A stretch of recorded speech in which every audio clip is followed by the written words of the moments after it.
Dans ce chapitre, nous allons faire les liens entre la structure des corps et leurs propriétés. Commençons par les composés ioniques. Les composés ioniques ont d'abord une série de formes qui changent en fonction des mailles des cristaux. Par exemple, le NaCl a une maille cubique, le dichromate de potassium a une maille monoclinique. On a encore le sulfate de cuivre pentahydraté qui a une maille triclinique, ou encore le chlorure de fer 3 qui a une maille hexagonale. Et il y en a bien d'autres. Toutes ces formes sont dues à la disposition des ions dans l'espace, et c'est ça qu'on appelle la maille d'un composé ionique. Alors les composés ioniques sont durs et cassants. Alors ils sont durs parce qu'il y a des très grandes forces entre les ions positifs et les ions négatifs, ils s'attirent très fort les uns les autres. Et ils sont cassants parce que si l'on exerce une force sur un côté du composé ionique, eh bien tous les ions vont se déplacer et on va se retrouver avec les plus en face des plus, les moins en face des moins, qui vont tous se repousser et faire un plan de fracture qui va casser le composé ionique. Enfin, dernière propriété, les composés ioniques ne conduisent pas le courant. Intéressons-nous maintenant aux métaux. Alors vous avez vu en troisième année les propriétés des métaux. D'abord, ils ont un éclat métallique, ensuite ils sont solides à température ambiante, à l'exception du mercure. Ils sont denses, malléables, ça veut dire qu'on peut les plier, ductiles, ça veut dire qu'on peut les étirer. Ils sont conducteurs de courant électrique. Alors tout cela s'explique parce que, en fait, dans un métal, les atomes, par exemple ici le fer, ont 2 électrons souvent sur leur dernière couche électronique. Et pour devenir stable, les atomes de fer vont éjecter ces électrons et se transformer en Fe2+. Et les électrons vont se retrouver autour de ces cations. Et ces cations de fer 2+, vont donc se retrouver entourés d'une mer d'électrons. Il y aura donc des forces d'attraction entre ces ions positifs de fer 2+, et ces électrons qui sont négatifs. Et cette attraction électrostatique est appelée liaison métallique. Alors ces liaisons métalliques expliquent le fait que les métaux sont malléables et ductiles, puisqu'en fait les cations peuvent se déplacer facilement les uns à côté des autres. Ça explique aussi le fait que les métaux sont conducteurs de courant électrique, puisque les électrons mobiles peuvent circuler. Et enfin, les métaux peuvent avoir une structure cristalline. Et vous voyez ici la maille cubique centrée du fer, que vous connaissez bien. Alors, il peut y avoir aussi des solides atomiques covalents. Ce sont donc des solides qui sont composés d'atomes qui sont reliés entre eux par des liaisons covalentes. Le premier que vous connaissez, qu'on va étudier ici, c'est le diamant qui est essentiellement composé d'atomes de carbone. Alors ces atomes font chaque fois 4 liaisons, sont donc avec une forme d'un tétraèdre entre chaque atome, et globalement la structure a plutôt une dimension hexagonale qui la rend extrêmement solide. Le diamant est le corps le plus dur qui est connu au monde. Il est conducteur de chaleur, mais ne conduit pas l'électricité.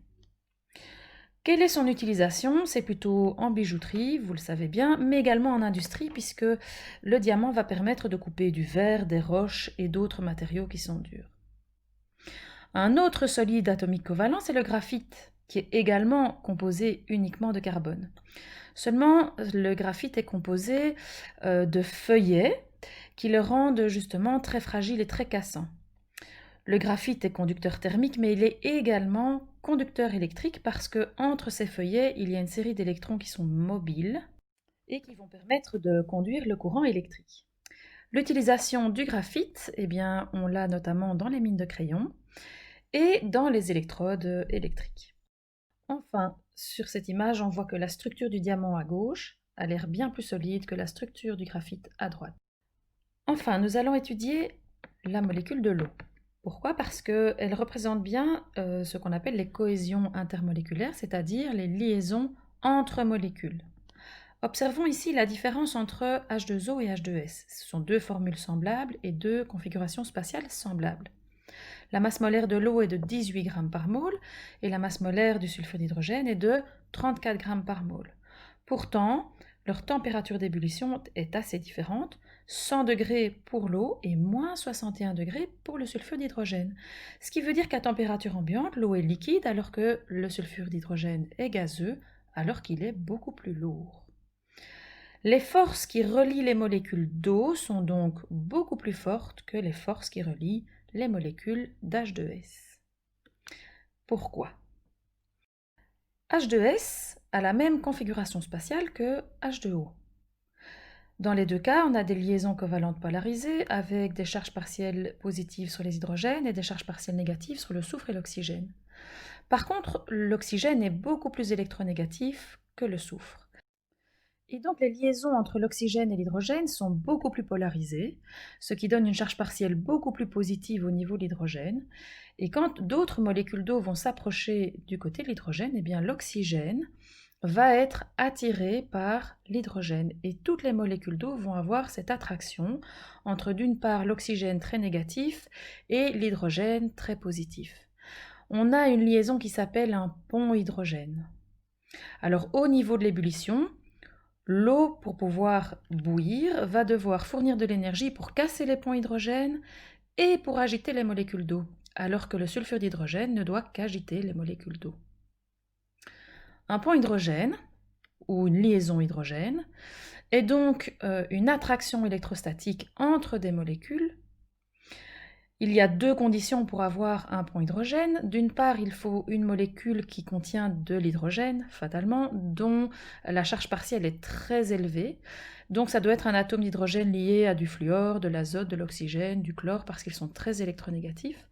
Et il faut une deuxième molécule qui contient elle aussi de l'azote, du fluor ou de l'oxygène, qui sont très électronégatifs et qui ont un doublet d'électrons. Terminons enfin par l'eau sous forme solide, c'est-à-dire la glace.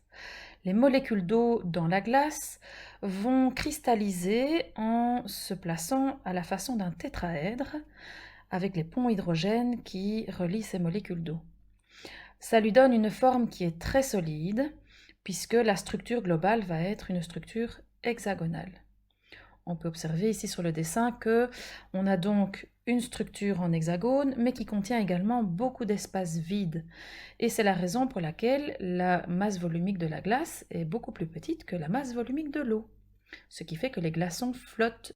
L'eau est la seule matière dont le solide a une masse volumique plus petite que le liquide.